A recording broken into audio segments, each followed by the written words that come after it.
नमो तस्स भगवतो अरहतो सम्मा सम्बुद्धस्स।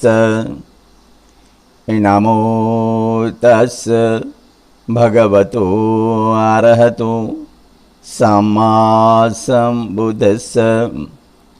नमो तस्स भगवतो अरहतो सम्मा सम्बुद्धस्स। करुणा सागर तथागत भगवान सम्यक संबुद्ध महामानव बोधिसत्वा परम पूज्य डॉक्टर बाबा साहब अम्बेडकर भगवान बुद्ध का सद्धम्म, भगवान बुद्ध का श्रावक संघ, तीनों रत्नों को और बोधिसत्व बाबा साहब अम्बेडकर को त्रिवार वंदन करते हैं, अभिवादन करते हैं। भगवान सम्यक संबुद्ध ने मनुष्य के उत्पत्ति का कारण जाना और सारे मनुष्य और प्राणियों को दुख से मुक्त करने का कारण जाना। तो सबसे पहले भगवान बुद्ध ने इस धरती पर उत्पन्न होने वाले जितने भी मानव प्राणी हैं,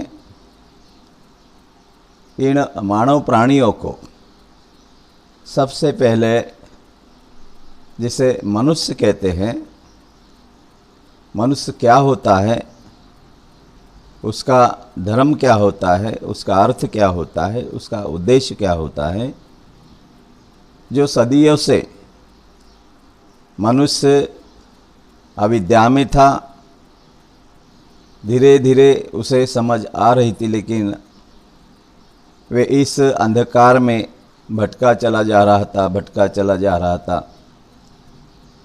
उसे इस भव सागर में भटकने से भगवान बुद्ध ने उसे अविद्या से बाहर निकालने का प्रयास किया।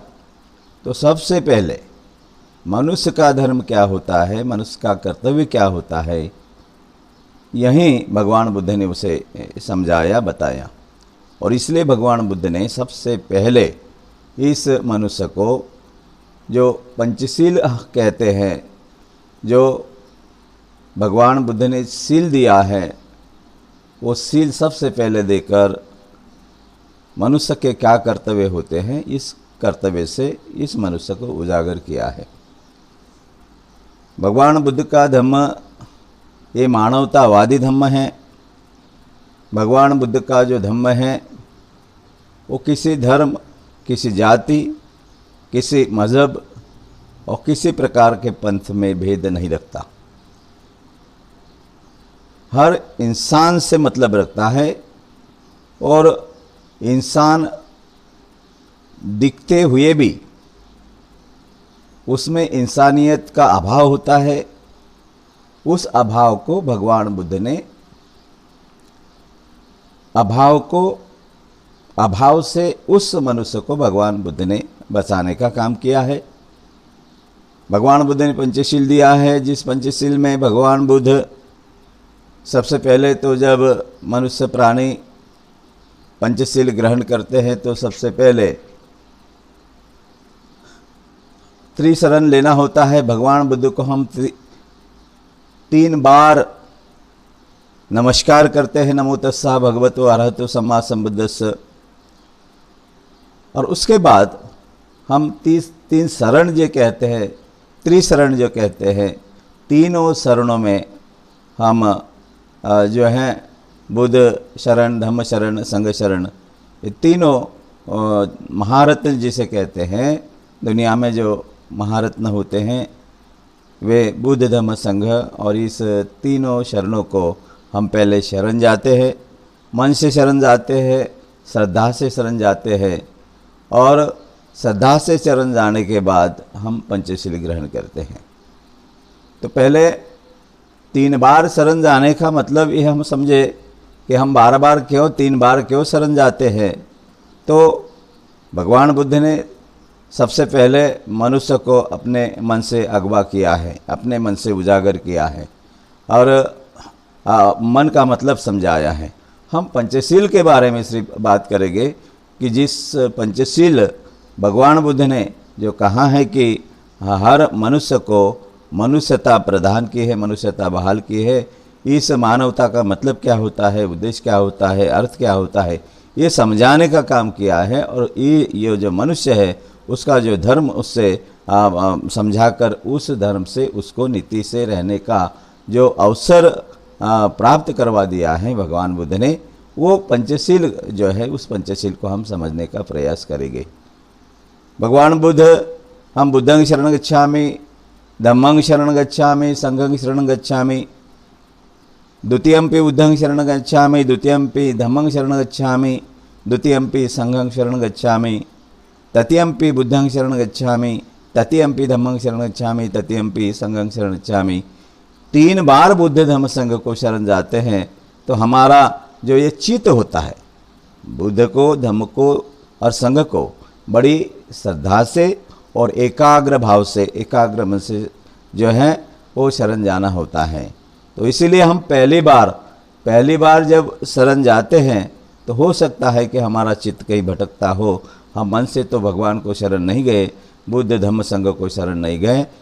दूसरी बार हम शरण जाते हैं द्वितीयंपि, तो कहीं हम उस जो चित्त को है, जो चित्त भटकता होता है, हमें कहीं उससे हम पास लाते हैं, एकाग्रता में लाने की कोशिश करते हैं, वो कुछ वो एकाग्रता में आता है।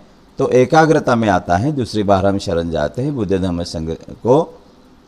तीसरी बार मतलब दूसरी बार भी वो पूर्णतः एकाग्रता में नहीं आता है, तो हम तीसरी बार जब शरण जाते हैं बुद्ध धम्म संघ को, तो तीसरी बार हम पूरे ध्यान पर होते हैं, पूरे हम जिसे ध्यान पर रहना, भान पर रहना करते, पूरे सजगता में होते हैं।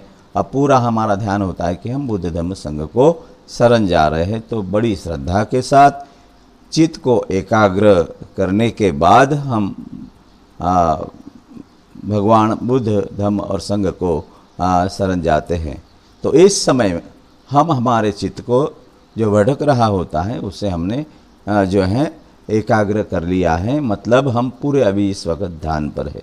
तो जब हम ध्यान पर है, पूरी समझ है, तो इस समय में हम जब पंचशील ग्रहण करते हैं, तो देखिए इस तरह भगवान बुद्ध ने पंचशील ग्रहण करने के लिए, पंचशील का मतलब तो मैं पहले ही बताया कि पंचशील क्या है, कि भगवान बुद्ध ने मानवता के जो कर्तव्य है, मानवता का जो मतलब है, वो जो धर्म होता है वो धर्म समझाने का काम और उसका पालन करने के लिए जो है हमें भगवान बुद्ध ने इस पंचशील के द्वारा बहुत बड़ा उपदेश किया है। तो हम जब पहला शील लेते हैं, जिसे पानातिपाता वीरमणि शिक्षापदं समादयामि, मैं हिंसा नहीं करूँगा। तो यहाँ देखो बड़ा सरल अर्थ होता है इसका। भगवान बुद्ध क्या कहते हैं, मैं हिंसा नहीं करूँगा, मतलब ये मनुष्य को जो है ये शील का पालन करना होगा, मतलब इस धर्म का पालन करना होगा। मतलब हिंसा करना जो होता है ये मनुष्य का कर्तव्य नहीं होता, ये मनुष्य का धर्म नहीं होता। तो जो मनुष्य का धर्म नहीं होता तो वो तो बना अधर्म।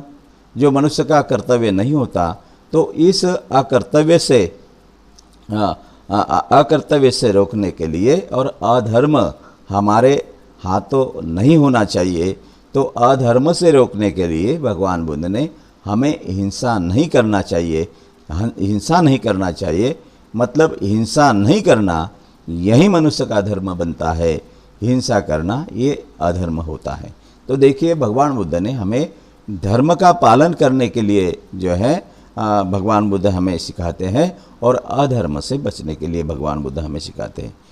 देखिए सरल भगवान बुद्ध, दूसरे हम जब शील लेते हैं तो दूसरा शील में हम बोलते हैं कि आधिन्न दाना वैरमणि शिक्षापदं समादयामि। तो देखिए अदिन्न दाना वेरमणि शिक्षापदं समादयामि, मतलब मैं चोरी नहीं करूँगा, मतलब चोरी करने से हमें बचना है। मतलब चोरी करना, जिसने भी अपनी बहुत मेहनत से जो भी धन संग्रह किया है, जो भी वैभव अपना उसने बनाया है, जो पूंजी उसने इकट्ठा की है, तो चोर क्या करेगा? चोर जिसका भी धन लुटेगा, जिसका भी पैसा या जिसका भी जो भी उसने अपनी पूंजी बनाई है, तो उसमें से वो जो है चोर लेगा। मतलब जिसने अपने मेहनत से कष्ट से जो धन संग्रहित किया है, मतलब जमा किया है, जिसका संग्रह किया है, उसे हम जो है चोर लेते हैं। मतलब उसे, जिसका भी धन है, तो उसे तो बहुत बड़ी तकलीफ होगी, क्योंकि बड़ी मेहनत से उसने कष्ट किया है। अगर हमने बड़ी कष्ट कर बड़ी मेहनत से अगर कोई धन इकट्ठा किया हो और हमारे धन से अगर कोई आता है और उस धन से कुछ हिस्सा ले भागता है, मतलब चोरी करता है, लूट लेता है, तो क्या हमें बर्दाश्त होगा या हमें उसका दुख नहीं होगा? तो मतलब जब हम दूसरे से जो है कुछ चोर लेंगे उसकी संपत्ति को, तो उसे भी बहुत बड़ा दुख होता है। तो यह समझना होगा, और इसलिए दूसरे की संपत्ति से कुछ, दूसरे के जो भी धन है उससे कुछ हम अगर लूट लेते हैं, चोर लेते हैं, तो ये जो बात है ये अधर्म में चले जाती है। तो धर्म क्या होता है मनुष्य का? कि किसी को भी बगैर पूछे उससे किसी प्रकार की वस्तु, उसके जो अधिकार की है, हक की है, उसकी खुद की है, तो उस संपत्ति से कोई भी हिस्सा जो है बगैर पूछे न लिया जाए, मतलब चोरी न किया जाए। चोरी नहीं करना, यही मनुष्य का धर्म होता है। तो भगवान बुद्ध यहाँ हमें धर्म सिखा रहे हैं, और जो अधर्म है उससे हम बचा रहे हैं। व्यभिचार के बारे में भी भगवान बुद्ध कहते हैं, कामे सुमिच्छा चारा वेरमणि शिक्षापदं समादयामि, मैं व्यभिचार नहीं करूँगा। व्यभिचार का मतलब कि जो हम किसी के भी साथ एक बुरा व्यवहार करते हैं, गलत व्यवहार करते हैं, और किसी के भी बहू बेटे पर हम बुरी नज़र रखते हैं, तो भगवान कहते हैं यह ऐसी नज़र से हमें बचना चाहिए। अगर से हम जिस उम्र में हैं उस उम्र में अगर अपनी उम्र की कोई स्त्री होती है या कोई पुरुष होता है, तो स्त्री या पुरुष उसे अपना भाई समझे या अपनी बहन समझे। छोटी है तो उसे छोटा है तो उसे अपना पुत्र समझे, अपनी बेटी समझे, और बड़ी अपने से उम्र से बहुत बड़े हैं तो बड़ा भाई समझे, या तो माता है तो माता समझे, और पिता है तो पिता समझे। ये दोनों ने ऐसे ही जिसे बहुत पाक पवित्र जिसे हम कहते हैं, ऐसे शुद्ध नज़र से हर इंसान के ओर देखना चाहिए। स्त्री ने पुरुष के ओर इस निगाह से, पवित्र निगाह से देखना चाहिए, और मनुष्य जो है, पुरुष जो है, उसने भी स्त्री की ओर इस पवित्र निगाह से देखना चाहिए। तो जो हम अच्छे निगाह से, अच्छे नज़र से, जिसे बड़ी पवित्रता जिसमें है, शुद्धता जिसमें है, इस नज़र से हम जब देखते हैं एक दूसरे को, तो यहाँ जो है ये मनुष्य का सही धर्म होता है। और गलत नज़र से, किसी बुरी नज़र से हम किसी के ओर देखते हैं, तो ये अधर्म बनता है। भगवान बुद्ध हमें इस पंचशील से धर्म और अधर्म, इस दोनों का भेद जो है वो बता रहे हैं, और धर्म जो है वो हम मनुष्य ने अपनाना चाहिए और अधर्म से बचना चाहिए। यही भगवान बुद्ध सिखाते हैं। भगवान बुद्ध मुसावादा वेरमणि शिक्षापदं समादयामि, जो मैं झूठ नहीं बोलूँगा। झूठ बोलना मतलब यही पाप होता है, मतलब झूठ बोलना ये अधर्म बनता है। अगर हमसे कोई झूठ बोलता है, हमें कोई दगाबाजी करता है, तो जब हमारा तो मन दुखेगा। हाँ, हम अगर किसी को झूठ बोलते हैं और दगाबाजी करते हैं तो उसका भी मन दुखेगा। मन दुखना भी, किसी का मन दुखाना भी एक हिंसा ही होती है। तो ये जो बात है, तो हम अगर से किसी से झूठ बोलते हैं तो अधर्म बन जाता है, और हम अगर सच बोलते हैं तो ये धर्म बन जाता है। तो यहाँ भगवान बुद्ध जो है, यहाँ झूठ नहीं बोलना, जो भी बोलना चाहिए तो वो सच बोलना चाहिए। तो ये जो बात हमें सिखाते हैं, मतलब हमने हमारा धर्म का पालन करना चाहिए। सच बोलना ये धर्म होता है और झूठ बोलना ये अधर्म होता है। पांचवा शील भगवान बुद्ध देते हैं, पाणातिपाता वेरमणि शिक्षापदं समादियामि। पाणातिपाता वेरमणि शिक्षापदं समादियामि का मतलब होता है कि मैं किसी प्रकार की कच्ची हैं, पक्की हैं, जिसे हम शराब कहते हैं, जिसे नशीली जो चीज़ें होती हैं, वस्तुएं होती हैं, उससे बचना चाहिए। मतलब वो सेवन नहीं करना चाहिए, वो नहीं लेना चाहिए, दारू नहीं पीना चाहिए, और किसी प्रकार का जो धूम्रपान भी जिसे हम करते हैं वो नहीं करना चाहिए। किसी प्रकार की नशीली वस्तु नहीं लेना चाहिए। तो ये भगवान क्यों कहते हैं?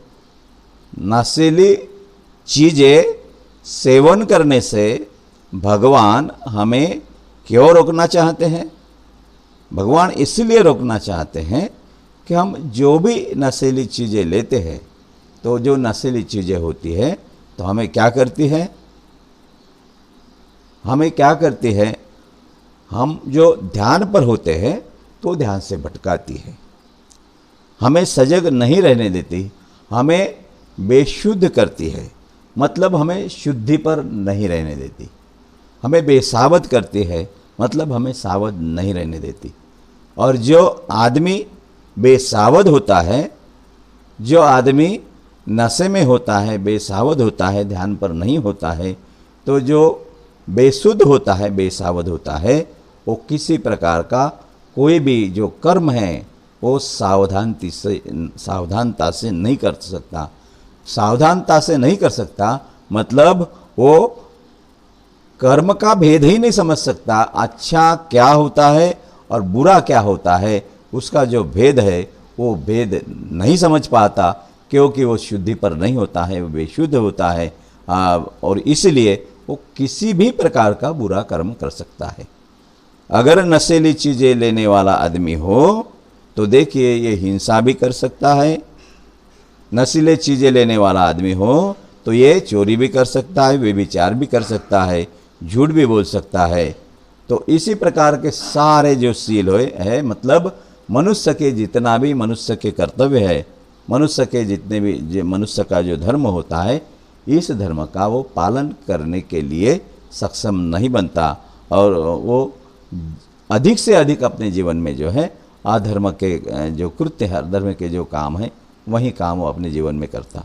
और जितने भी हम बुरे व्यवहार करते हैं, मतलब जितना भी हम अधर्म करते हैं, जितने बुरे व्यवहार है वे सारा अधर्म है, जितने अच्छे व्यवहार है ये सारे जो है ये सारा धर्म होता है।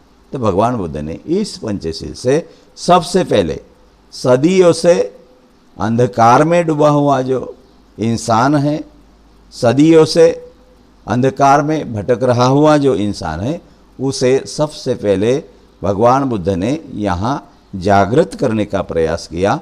भगवान बुद्ध ने उसे समझ देने का प्रयास किया। भगवान ने उसे सच्चाई जो है वो समझाने का प्रयास किया।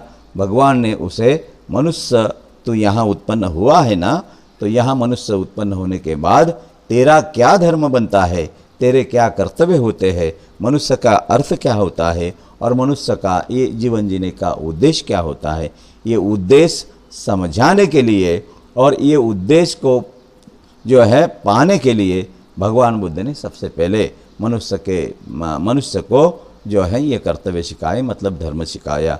ये पंचशील है। ये पंचशील कोई इसका मतलब ये नहीं है कि जो बौद्ध धर्म के लोग होते हैं उन्होंने ही पंचशील का पालन करना चाहिए और सारे बाकी धर्म होते हैं तो उनका पंचशील नहीं है।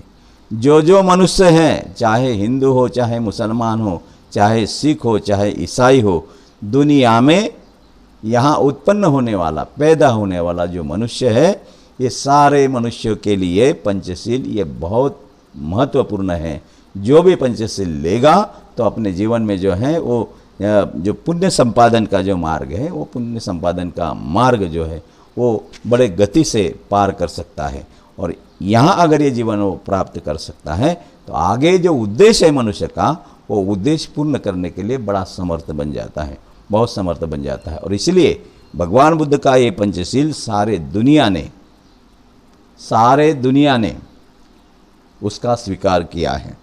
मतलब भगवान बुद्ध का पंचशील इस दुनिया में जितने भी राष्ट्र हैं और जितने भी राष्ट्र के संविधान हैं, घटनाएं हैं, जिस संविधान पर, घटना पर जितने भी देश है इस दुनिया में जो अपना देश चलाते हैं और मनुष्य का जो व्यवस्थापन करते हैं, तो सारे घटनाओं में ये पंचशील जो है भगवान बुद्ध का, इसी आधार पर कानून बना है।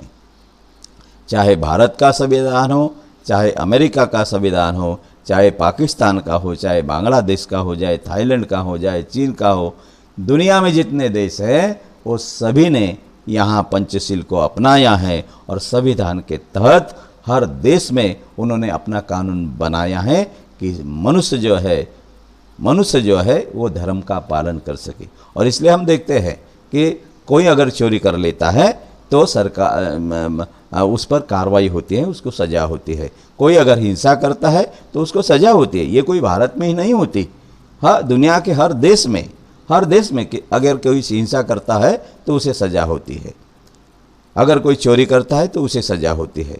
अगर कोई व्यभिचार करता है और तो उसे भी सज़ा होती है। जो झूठ बोलता है, जो किसी को फंसाता है, जो दगाबाजी करता है तो वो भी गुनाह होता है, उसको सज़ा होती है।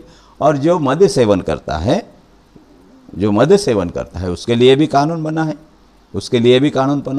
आज दुनिया में हम देखते हैं अगर ड्रग्स हो या और कोई अभी चरस जैसे जितने भी नशीली पदार्थ हैं, अगर से उसका व्यापार अगर कहीं दिखता है तो दुनिया के सब राष्ट्र के लोग जो हैं ऐसे धंधे करने वालों पर बहुत कड़ी नज़र रखते हैं और अगर से वो मिलता है तो कड़ी से कड़ी कार्रवाई करते हैं। तो ये देखिए, ये भगवान बुद्ध के पंचशील का प्रभाव है।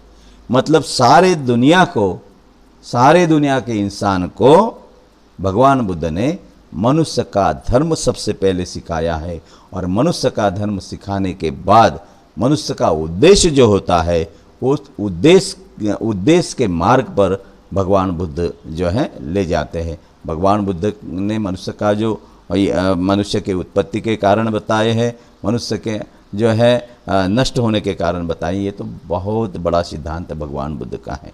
तो ये बहुत बड़ा सिद्धांत जो है, तो हम धीरे धीरे जरूर भगवान बुद्ध के जो सिद्धांत है, भगवान बुद्ध का जो विज्ञान है, इस विज्ञान को जरूर हम जो है देखेंगे और समझने की कोशिश करेंगे।